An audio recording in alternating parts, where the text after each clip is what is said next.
United board. Yes, that is the news, and that is what has been going on today. The board, the Manchester United board had sacked Ruben Amorim, and that is what I've come here to discuss. One thing I'm going to say first is this. Yeah, I hope that the next manager wins us the EPL. I hope that the next manager gets us an easy qualification into the UEFA Champions League. Yeah, I hope that the next manager gets everything that he wants. You know, because right now I'll tell you for free that we've lost a good manager. We are going to be here.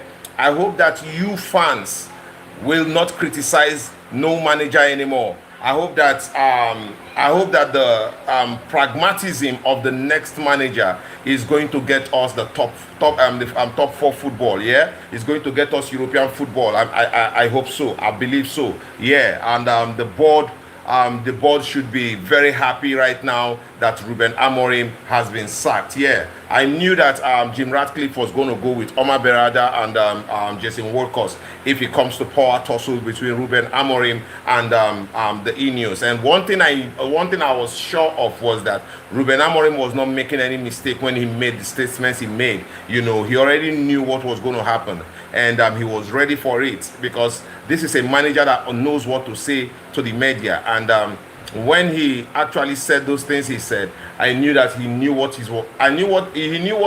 was in for, and he actually made it. Listen, first thing first,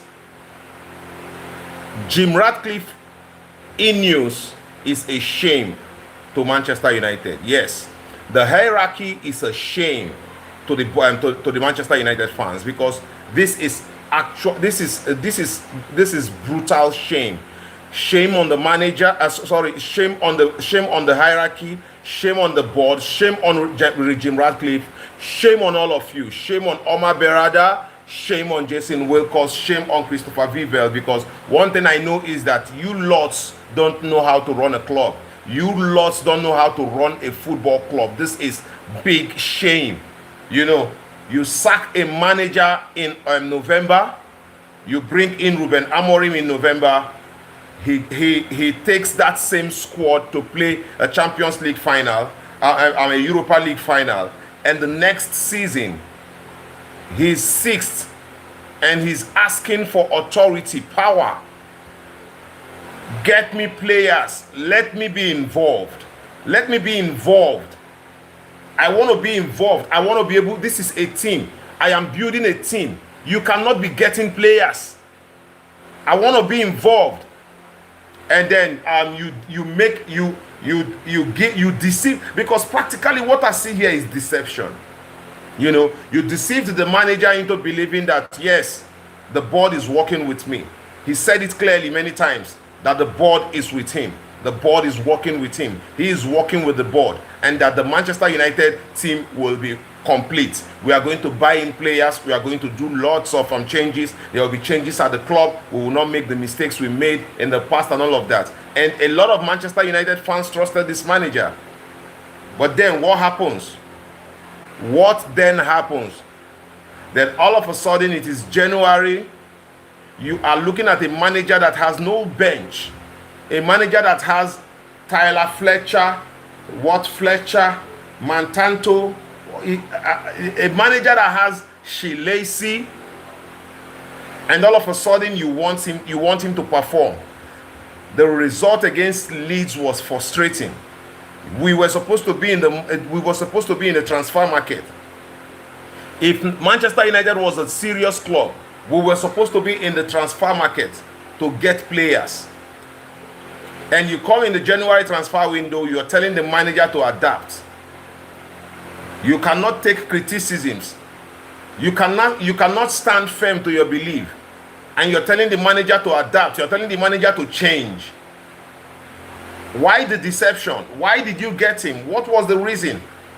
Why did you bring him in the first place? What was your reason for bringing Ruben Amorim to Manchester United in the first place? If you knew you were not going to back him, you knew the style of play he had, you knew he said it several times, he was not going to change how he's being played and how he's playing, and you ought to go into the market and get him players. He said he is not going to change how he plays. You made him believe that he's the manager of the club. You made him believe that he will be involved. You made him believe that he has a say when it comes to transfer. You made him believe that. He came out, he said it. He said that whenever Manchester United is going to get a player, then there have to be a debate. He said all of that in the media. He kept nothing away from Manchester United fans. He gave Manchester United fans every information that we needed to know. He was not hiding information. He was being fair. He was being truthful. And he was carrying everybody along on how he's building this team. And all of a sudden, Jason Wilcox wants him to adapt at this time.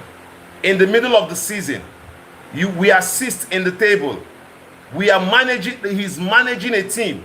And you want him to adapt, and the next minute, you're sacking him. Because he's come out to call out the board. He's coming out to let the fans know this is what is going on with the board. Because everybody is on Ruben Amorim. The fans are on Ruben Amorim. Everybody sacked the manager. Yes, the manager is not good enough. Manchester United is not playing good football, but we are getting results. This manager is grinding out results. It is so frustrating. It is quite annoying. And we are in January. Are we not supposed to be getting in players at this point? Are we not supposed to be buying players? There is no Mainu. There is no Bruno. There is no Matthias De Ligt. There is no Harry Maguire. There is no Mbeumo. There is no Ahmad. There is no Mazraoui. How many players have I counted? And there are more who are not there. There is no Mason Mount. In 10 players, you just have, in 10 players, in all of the players he has at Manchester United, he has just Sani Lamens, he has maybe Matheus Cunha, and that's all. We are looking at changing Casemiro. We are looking at getting a midfielder that will replace what's his name, Manuel Ugarte. All of these businesses, we have to do business. We have to get in players before we let players go out. Why is he holding on to Mainu? Because there are no other players. And now you sack Ruben Amorim and you're making Darren Fletcher the interim boss, the interim coach, to coach the players and do what? At this point, yeah, no Manchester United fan can criticize any manager anymore. Yes, because you lots were all about a lot of Manchester United fans were all about how Ruben Amorim should be able to adapt, how Ruben Amorim should be able to play to the strength of the players he has. What strength, which players, what strength do they have? What difference is there in the midfield that Ruben Amorim plays and the midfield that Erik ten Hag played? What difference is that? What difference is there? Then Manchester United, how did these guys come up with how did they even think about what they did? How did they come up with the things that they did? What was the meeting about? How did they come down to sacking Ruben Amorim? It is quite confusing. Manchester United is 6th. Manchester United is among the top teams, scoring goals. Manchester United is creating chances.